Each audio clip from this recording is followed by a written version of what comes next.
Como já vimos, as plantas produzem oxigênio e consomem gás carbônico. A queima de grandes extensões de mata aumenta significativamente a quantidade de CO2 na atmosfera, destruindo um filtro natural, eficiente e extremamente barato. A madeira, dentre outras substâncias, é constituída de carbono, e no ar encontramos oxigênio. A combustão de uma árvore acontece devido a uma reação do carbono com o oxigênio, liberando boa parte da energia contida nas ligações químicas sob a forma de calor e luz. Além do dióxido de carbono, outros gases, cinzas e resíduos sólidos são produzidos. Entretanto, se somássemos a massa de todos os produtos resultantes dessa combustão, constataríamos que o resultado seria exatamente igual à massa da árvore original. Em outras palavras, em um sistema fechado, isolado, a massa se mantém a mesma em qualquer instante. É a lei da conservação de massa. Acompanhe esta interessante montagem experimental, por meio da qual vamos investigar o que acontece com a massa total do sistema antes e depois de um processo de combustão. O que ocorrerá com o fiel da balança após o término completo do processo de combustão? Note que, apesar de haver ocorrido transformações químicas das substâncias envolvidas, a massa total permaneceu exatamente a mesma, como demonstra o fiel da balança, que não sofreu nenhuma alteração de equilíbrio. Eu não disse que tudo se transformava? É, Lavoisier, mas acontece que no caso das queimadas e dos combustíveis fósseis, a transformação agride a natureza e causa danos ao planeta. A consciência socioambiental vem crescendo, assim como o consumo energético. Por isso, tem-se investido também em fontes de energia renováveis, como a solar, a eólica, a maremotriz, a geotérmica. E graças à física moderna, poderosas formas de geração de energia foram reveladas, ameaçando a própria existência humana. Estamos falando da energia nuclear e da famosa fórmula energia igual a massa vezes o quadrado da velocidade da luz no vácuo. Vamos realizar mais um experimento? Observe o que é feito com a caneta e, em seguida, note que ao a aproximarmos dos pequenos pedaços de papel, o que você pensa que deverá ocorrer? A caneta, feita de material isolante como plástico, tem as cargas elétricas negativas, elétrons, mais fixas aos átomos de carbono, base principal do plástico. Quando atritada com algum tipo de material, pode ocorrer de perder elétrons e ficar eletricamente carregada com carga positiva. O papel, que é um bom condutor de eletricidade, está eletricamente neutro, mas quando a caneta eletrizada é aproximada, os elétrons do papel se aproximarão da caneta devido à atração eletrostática. O surgimento de uma força elétrica entre a caneta e o papel atrai esses corpos.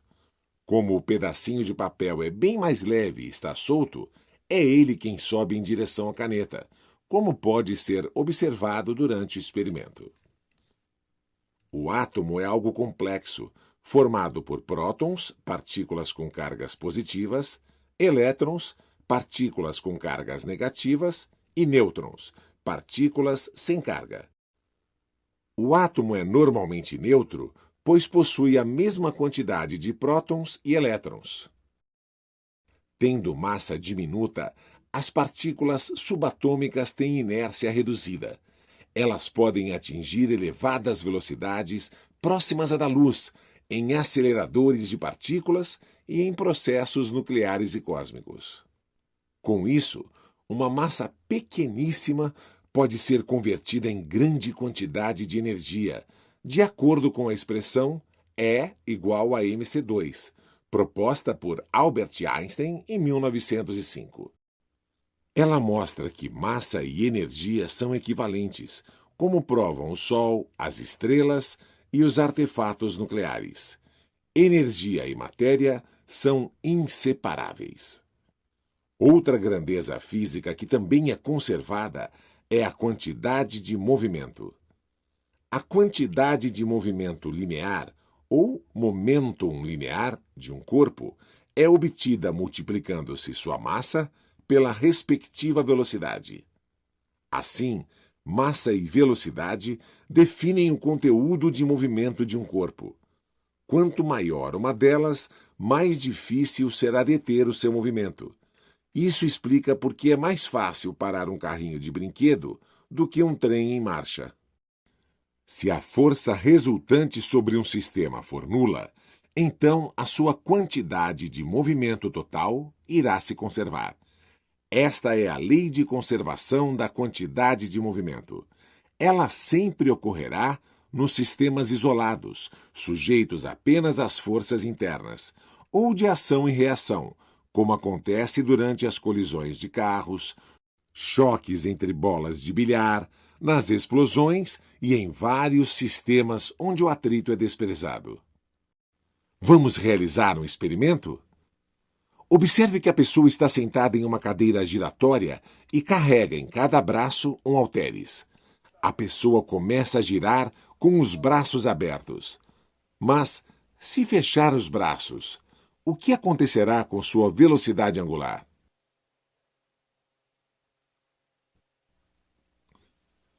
A conservação do momento angular justifica a existência da hélice secundária na cauda dos helicópteros. Sem ela, o helicóptero giraria em sentido contrário ao da hélice principal. A segunda hélice anula a quantidade de movimento angular produzida pela hélice maior, dando estabilidade à aeronave.